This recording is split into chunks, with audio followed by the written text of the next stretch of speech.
Okay, I decided to make this a $10,000 challenge and not a $1,000 challenge. All right, so let's go. Let me get this here. So I had a video coming out, but we're gonna nix that, and we're going with 10K, $10,000 challenge. All right, $10,000 challenge. All right. With that said, this is for engineers, and we're going to spend the 10,000. You win. It's only one directional. You don't have to lose 10 grand. You don't have to lose $1 or a penny. You just prove me wrong, and I'll put $10,000 towards publishing documents to prove that your evaluation of what's going on is correct and mine is incorrect. So I'll shame myself.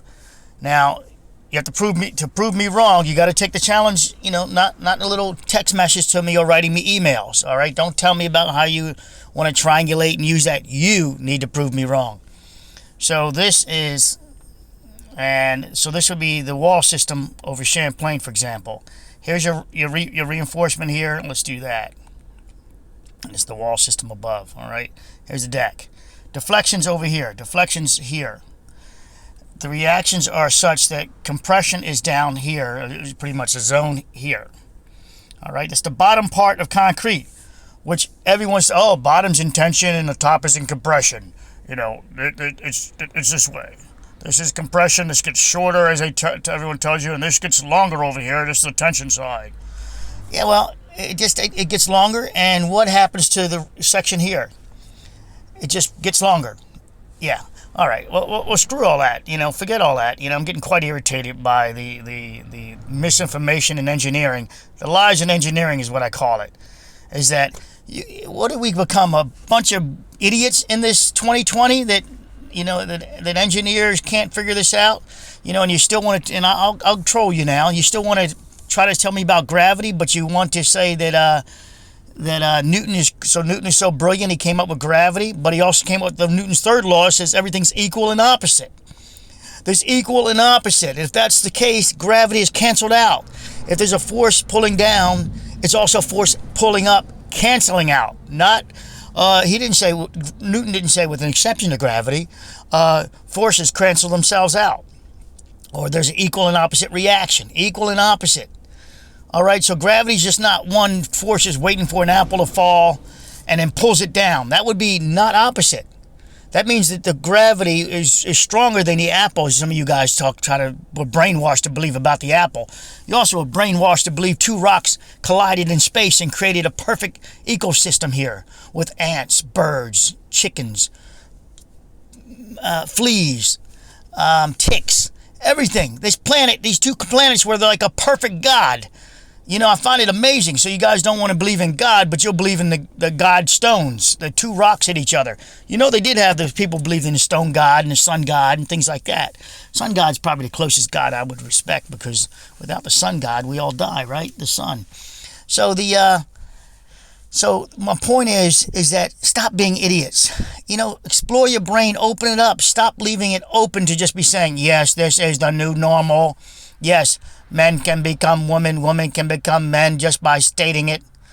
I saw a guy, this adds to this $10,000 challenge, but I saw a guy leave out of Costco the other day, and I'm sorry, it looked like a girl, but then my brain couldn't resist what was seeing bulging between her pants, her skirt rather, because it was a tight skirt, and I've never seen this before, and many guys know this. I saw two, lefty and righty, if you will, no center. I didn't see the center, that must have been tucked. But they were front and center, and they're never front and center. Guys know that. They're not front and center, and they're front and center. And as it's walking, it's left and right. And I'm like, I turn to the person next to me, and they're like, I see it. I'm like, what the hell? I got inside the Costco door there, and the guy was like, did you see that? I said, man, I saw it. I can't unsee that. All right, just because I declare it, doesn't make it so. Now, if I ever get arrested for something, I want you guys to know I identify as a woman, and I put me in a woman's prison. All right, so listen. Hey, if I'm going to take advantage of it, I'm going to take advantage of it. So look, over here. This is the compression side. This is my 10K challenge. All right. So, and again, we'll use that money to out me and to publish it, get it out there. And it'll be receipts wise. It won't just be something like, oh, well, you know, I did it. No. It's going to be real. It's a real 10K challenge, real $10,000 thing showing it's gone, you know, like spending money on YouTube advertising to prove me wrong, you know, something like that. It'll be receipted. In other words, it's one directional bet. Again, I don't want you to say you need to look at statics. All right. There's one engineer who's told me to look at statics. All right. I can't help it. That's not my fault that she's, you know, uneducated, that she can't educate herself, that she can only learn from what someone else taught.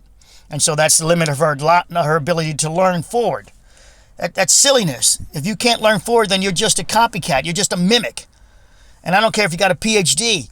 You're just a mimic unless you're doing something more profound and extrapolating into something. Now, I've watched all these universities. I'm begging for them to show this. And not one has shown, oh, wait a minute, we have an issue here. When we get deflection in this deck, that's a rotation. And the rotation is here. This is how close statics come to it. Comes so close we're talking about the rotation there. But they leave out the compression here. They leave it out. They just talk about the rotation. And I'm like, yes, but the rotation's not for free. Come on, you're so close. And then the guy that does a YouTube video just fades away and goes back to somewhere else. And I'm like, you had it. It's not in tension at the bottom, all right? So you know, I tried to find someone else that's stating this, and that's the closest I'd come was that one rotation thing. But everyone talks about beams and rotation and at the end. So that's nothing. But you're not talking about the reaction of the concrete down here besides tension at the bottom. Sorry, guys. So I got to go here again, bring that up, and then come back here. So tension at the bottom. So I want you to understand when this rotates, all right, rotating down because of the deflection here, the rotation is like this, all right, down here. So this is pulling over here. And this one is rotating down, pushing that way. But it's bound here into the concrete, maybe as a continuous slab and not as a ledger system, meaning not just butted like that, like I show in this image, like two pieces. So let's go ahead and change. That was just to help you with rotation. Now let's change it and do it like this. This is more like Champlain Tower South. The rotation still takes place. The anchorage is here with the reinforcement from the wall coming up, grabbing this. That's why it's able to do that rotation so firmly, so much inside this zone that it leaves the wall in place. The anchorage is what's critical here, is what held it in place while it did that rotation. On the pads, it's a different mechanism there. Now, I'm not asking you to challenge my failure here, more so than the compression thing. So here's the ears, right? Let's do this. And for liberty, I'm putting the crack there. As I'm putting it, I'm taking liberty because of the deflection over here. It might not be equal over here. So maybe I'll get more deflection here. So the strain would be maybe more anchorage here and more strain on this side, pulling on this side, loosening up the reinforcement, allowing the rebar to pop free. This is part of the video. Oh, I should have gone back. Hold on, let's do this. It's this video. I think it is. This one here, I think. Yeah. Okay, so all right, so then let's do this one. So this is my shadow band video, right? Only 229 videos. For people who want to look at algorithms, you can just pause the video there, but otherwise I don't want to distract people. All right, so the wall system's here. Your deck is here, right? That plane doesn't exist. It does theoretically because it failed. Well, kind of theoretically in real life. So we turn this way. And this is that reinforcement I told you about. It's like a hook here, but anchorage is here. When this rotates, the anchorage here acts as the anchor to hold it in place. And while it's rotating, so this becomes a compressive zone. And, tension, someone's writing, and the tension zone is up here. Really? Sorry, guys. You probably can't see it. I don't know if you kind of see it, if the overlay worked on this and it popped it up, but don't want to distract you with my messages. So the wall system's up here, and it allows it to break out. Now, at the column heads,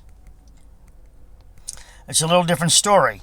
There's multiple sides that can deflect, and like I said, I'm going to take liberty by putting gap here. That gap doesn't exist.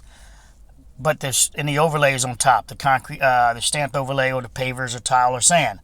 I also theorized that while this thing was deflecting, these tiles probably came up and displaced themselves in different elevations. And maybe the maintenance person came and saw them and was like, huh, let me, I'm trying to move this thing here. It doesn't move like that, does it? And the maintenance person said, let me fix that elevation change, clipping people's toes maybe. So they might have just picked the tile up, added a little more sand, and packed it back down. That's a records that it's kind of useless now. The insurance company paid out. But that's a record that could be checked to see if the maintenance people started to hide this by mistake. They didn't know that it wasn't just some tile that decided to elevate itself and the other one decided to go down, vice versa. So did the maintenance people do tile repair, and how much did they do out there? And where were those tile repairs, if at all? You know, I mean, I'm talking about just pulling a tile out, rebedding it, resetting the bed, and putting the tile back down. Those would have been the indicators of your deflection. Okay. Of your deflection also. So now let's do this head thing again. Now remember, rebar goes across. There's an anchorage here and anchorage here. Pretty much this is already separated. And on top of the overlay, whatever it may be, stamped concrete, or tile and setting bed, etc. Here's the column. So this is your pivot point here. The pivot point was created by the column heads. All right, let's anchor it here, and this is why you can see the anchorage. That gives me my anchor again, just like the wall. These anchors do.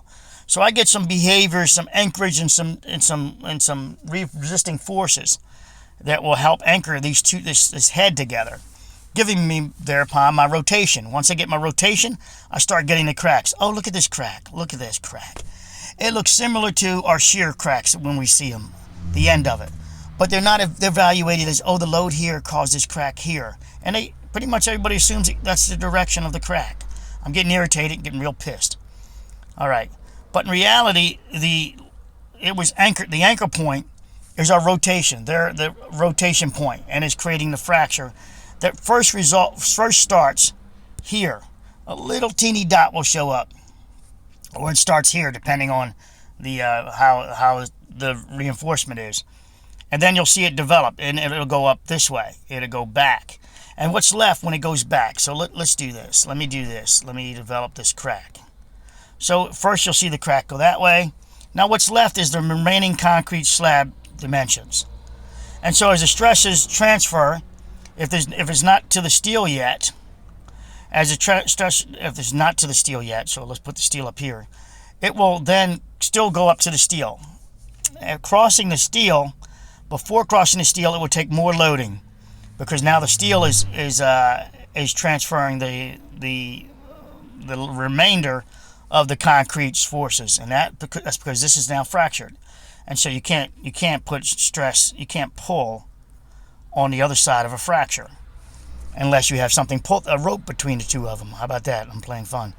A steel reinforcement between the cross them. Now you've got this staple. Remember I did the staple video a long time ago. I have a reason to present everything I do.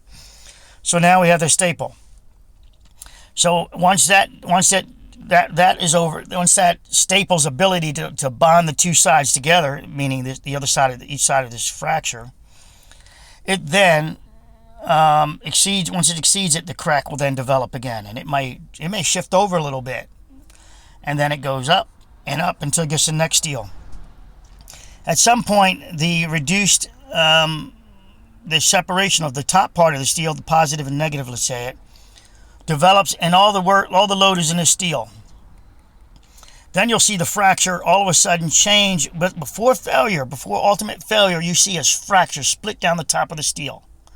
It's like spalling off of the steel. And that's because that steel is taking the load, and it ejects the concrete off of it. It's a lot of stress on it, and it ejects it off the concrete in a shear plane fashion. So the concrete is also going the other direction, pulling, and the forces inside the steel. Now this is theoretical on me, because nobody's putting load sensors on that steel right there. That's what I'd love to see. And I looked at many studies, United Emirates studies. They do a lot of stuff. I looked at a lot of the studies in Europe, and they're not very weak on that. But the Arabs, if you will, they do a lot of deep dive studies, but they haven't made it over to here yet, to this putting the load sensors on the steel in that direction like this, where your sensors will measure the stresses between that sensor. That's what I'm looking for. I can't find one right there. I would love to see it, but then I would also love to see it, tagged all the way down, so you can map the steel. Map what the steel is doing. I get we're mapping the concrete. They're doing, it's like, okay, so the load's here, so it's got to resolve itself maximum in the mid-span right there. And we see that's not true. It's over here where we start getting our fractures once we have it acting as a stirrup stable beam, if you will. It's at the wall, and then they're like, well, then now it's failing in shear. But this is the point I'm making, is that crack is not this. It's more, mostly the time, it's this. And you notice the direction I'm taking. Go back, watch your videos, watch your testing, and watch it the first, at super slow-mo, watch you get this. And remember, it's transferring. Stop and think about what's going on. What's left? How much is left now? And how did it open there? It can only open if there's a tension moment there, right? It's a tension, an opening. So it's some rigidity back here and rigidity on this side, and the deflection, so the beam is hunching down, if you will. If you do it in a finish mode, you can see it like hunching down. But in reality, we're getting our steel, I believe, if we put the test on it, we're getting our steel reacting and creating that bending, that fracture. That fraction. Or you think that steel can just, without showing shear in the steel, you think that shear is taking place. So it's able to change its direction without showing the steel actually being bent up, compressed. And so it's the wrong shear. It's a deflection still, this deflection failure still. And the deflection failure is obviously, if you think about your testing, is loading. They load dead center most of the time. And you're still calling a shear failure. It's a deflection failure. So the deflection is created in there, then creates a moment down here that presents as what you say is your shear failure. But it's really a deflection failure, because the shear didn't just fail on its own dead load. It failed because of a load being added. It created deflection in the beam that resulted in what is called the shear failure. All right, so you can't jump to the end. He said he had a heart attack. His heart failed. Well, what caused the heart failure? Clogged arteries. What caused that? Maybe he was obese, and he had whatever, or he overworked his heart too hard, and it couldn't recover, get enough oxygen to the system, and he had a heart attack, or she had a heart attack. The anchorage are these guys, right? There's your anchorage here, there's your pin location, and there's your if you let this interact now, if you make it as one compositely, like in that now you have your anchor point. I'm going to remove that, and your rotation is here, and in the shear heads, it's also resisted by this top reinforcement acting as an anchor back here. I'm saying anchor back here, back there where I'm going to point there. Anchor back there, and the reason why I say anchor back there and not all the way through the steel is because I see steel in this deck that presents as leaning against a column. So here's a column like this. This is in the deck. So if this is still in the deck, this means that the anchorage is good here. Obviously nothing up here as you see the rebar up top. That means your anchorage up here failed, and also down here. Well, it appears like it's never presented here. Bias now bias, I called that a long time ago. I said the first floor, maybe the sand, maybe the deflection in the formwork resulted in this. The deflection in the formwork resulted in the tributary deflections that immediately put them into repairs in the 80s. And the reason why you don't see the repairs over the heads are because the heads translate their loads mostly down the columns. So we get a lot of stability in the critical shear area with the ends where there's the least amount of rotation, deflection, based on the paste that's left behind. So and then between it, the stress already took place. It did a dip, and once it did the dip, initial set, the initial set, the set took place. See, I've got a couple of theories on failure on this one. Let me just do the top view, okay? So here's your anchorage here. Here's your anchorage here. It's supposed to have been all the way through. The rebar is not supposed to act like this. It's not supposed to be performing like this. But when the deck dipped, there's either some grinding initial dip, initial set took place, or it did have some paste on it, and over the years it just deteriorated to look like there's no paste on it here. So initially definitely had paste on it when they put it down wet. The question is how long before they lost that bond. And I see here that it lost its bond. Well, how can I say that? Well, I do concrete rebar testing, a lot of it. All right, pull-out test. Here's your anchorage here. This is equivalent to my hydraulic load cell pulling on it. And it will be this side of the deck. So let's do the deck. And I'm doing an overlay. I'm taking some liberty here. And here's the column. So you can see it outside the deck. But in reality, it's in here. And there's the column here, right? There's the column. I'm going to remove that. And for clarity purposes, let's just remove all this junk. All right, let's leave that. All right, so then I'm going to do that again, and then I'm going to anchor here, and then I'm going to do your deck. I'm going to do the column, and I'm going to do this. So now this is taking liberty here, and here's your column head. Don't forget. So with anchorage in it. So as this side deflects, let's use this side, or in this side also. As it deflects, we get a fracture there, probably about there. What's holding this side up now and this side up is a little bit of rabbit ears, these little turn-ups, the shear heads, these little shear head rebar, and this top steel, and some bottom steel to a degree. And backing up.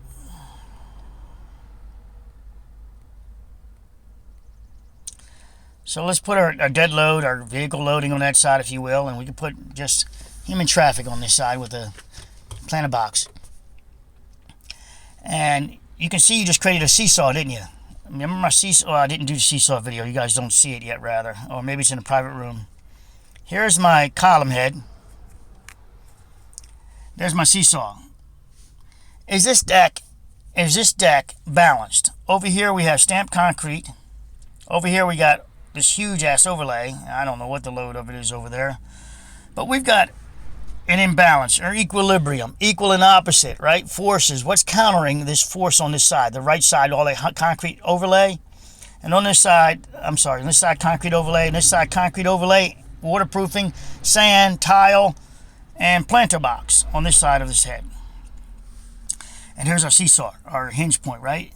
So you guys know what happens when you get a seesaw going on. You put a fat person on this side, 300-pounder, and a 150-pound person on this side. Can a 150-pound person get that person at the end over here? Can they get that 300-pound person acting in balance with them? Can they pull them up? No, 300 pounds going down. Okay, so they need to move forward. The 300-pound person needs to move forward to this point for that to balance out. But we can't move them. We don't have that luxury of moving these loads. But we do have a luxury of adding significantly heavier loads in the parking garage area. The 300-pound fat person, if you will, unless they're all muscle, they roll in and they fall down on the couch. Bloom. You guys seen fat people fall on the couch? It's like a bloom. All right, it comes to rest. Well, the same thing with this car. It blooms. It does the same thing. It comes to rest in the parking space. All right, so we got our parking space, our heavier kid on this side compared to the kid on this side. All right, so this is a 10-year-old too, because 10-year-olds are a beast now, right? So 10-year-old over here, and so it keeps shock loading this side more so than this side. This is the pool deck side. And what do we see at the ultimate down here at the bottom, guys? We see this piece of rebar up here like this. This is anchored. So this maintains its anchor. The shock loading on this breaks the anchorage on that side, and we wound up with rebar. It looks like this. See my arrow down the bottom there? Sorry guys, I know we got a lot of overlays. And let's see, the rebar like this. And anchorage in the deck here. Oh, sorry, I went too far. Anchorage in the deck, all right? And here's a rebar. There's a little bit of paste there. I don't see any paste here, or it's very insignificant, because if it held on the rebar testing, if it held, the fracture would have been more at the column head, because it was the one that had the most reinforcement tied down to a transfer of the loads anchor point.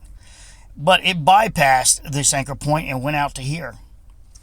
And I want you again to think of deflection of decks, seesaw effect, and how we bypassed the anchorage here. But it was not bypassed, now I'm using my words bypass, bypassed at the wall. It found anchor. I'm going to double down on this. No, I won't. I'll just do that. It had anchor point there and rebar here, but hoops, hoops, if I call you, 180-degree hooks that were developed by incident, by mistake, or on purpose. The top steel and the bottom steel overlapping like that, and it created this. Basically, created this. And so the top steel is acting like, as I anchored up there, it's anchored down the bottom. It's able to, as it deflects, the deck deflects, it's able to pull on the top, secured at the bottom, rotating around there about the bottom, also creating a force that's allow it to pull off the rest of the concrete there, with the anchorage working in our favor. Sometimes the anchorage was still secure, and it grabbed the anchorage like you would go over to the wall. It grabbed the anchorage. This will be the hand now, so this is your hand. The rebar is here. Let's do that. And as it rebar is here, look at top view. This will be the rebar that's in the deck. This is the rebar that's in the column. It's back in this elbow, if you will. And as it goes down, it's able to grab this rebar that's sticking up the wall like this and pull it over downwards. And then we see it spalling off the wall. As you see rebar on that back wall, the south wall, you see it as, when you look at it, you see all this rebar that's bent over like this in the wall system, and at different elevations even, right? So, but that's where that wall system grabbed each one of the rebar. That's the floor system grabbed each one of these rebars. See the little head sticking up, and as the rebar was crossed it grabbed it and pulled it down before it was released. Grab, pull down before released. Grab, pull down before released. And let's do that. So that tells you the direction is towards the butterfly area, the butterfly area, not just straight down, shearing off the wall magically. There would be no, if it's shearing off the wall and just going straight down, what accounts for this being so clean over there? I mean, not clean, because it's not clean over there. It's kind of like, if we're looking at profile, it looks like that, right? Roughly. There's the wall above it. There's a little pad going into it. It looks like that, these cones. And yet, they want you to believe, Miami Herald and a couple of the engineers that have written me want me to believe that the wall system is failed like this, that it just created a shear and just went down. And for some reason they don't explain the concrete that's still inside the wall there, why it's not just cleanly fractured, and why the rebar is bent over, why that rebar is bent over down the wall system. But I'm supposed to just believe that. Now I'll have to tell you, they try to use triangulation on me. Somebody told me they got a PhD. Another 2-3 people wanted to write me and tell me they got a PE. I'm like, you know what? We're not going to do a pissing match on who's got the better skill set based on which college you went to and all that. Because when do I stop? As I tell people, so okay, I'm like, okay, well, you have your PE. Okay, same here. Now, what happens if we start arguing? Okay, what school did you go to? Oh, what year did you go to? Who was your instructor? What did they teach? But then and after that pissing match is done, somebody just comes out of school and says, I went to Harvard. You're like, oh, okay, well then we're no good, and you now supersede us all because Harvard is, more money for the schooling. Oh, wait a minute, did you get a free ride? Oh, okay, well now take away your schooling now because you got a free ride. When does that stop? I don't need to get in a pissing match with that. That pissing match is not my game. My pissing match is take the $10,000 from me and prove me wrong. prove me wrong about my grabbing of the rebar and how it pulls down. Prove yourself right. Stop writing me and do a video. Do a video. If you're so right about it, be confident. You've got the PhD. All right. Yes. So prove me wrong, but you're scared. These engineers are really, I don't know, different personalities that people pick as careers. Like psychologists pick it because they've got a lot of personal defects in children as a child. People want to become doctors or narcissists, and they want to, be superior, or they felt, they didn't get enough attention. So now they're going to be the people that people come to. Lawyers, want to defend themselves from ever being harmed again. Well, it seems like the general thing of engineers are they're real shy, and they don't, they're told to do this. Specifically, if you look at the report from Miami Herald, one of these things the guy publishes, that tell your kids to join engineering schools, tell your boys and girls to join engineering schools. You can't make an engineer. All right, you can't make one by going to schooling. All you're going to do is you might just use a computer. You have to have brains. And this is what I'm saying. I hate to feel superior to the rest on this, but I am superior to the rest on this. Ooh, how's that? I'm saying that to troll you. Take my 10 grand. Take it. Come and get it. And all you PhDs, don't out me. Here's your 10 grand challenge. You don't have to write me anymore. All the PEs that want to write me, you don't have to write me anymore. This is $10,000. Take it. Go ahead and do a video. Out me. Use my video here and punk me. Let's do it. All right, take care, guys. My thing is sound, all right? Love you guys. Bye. And ending video.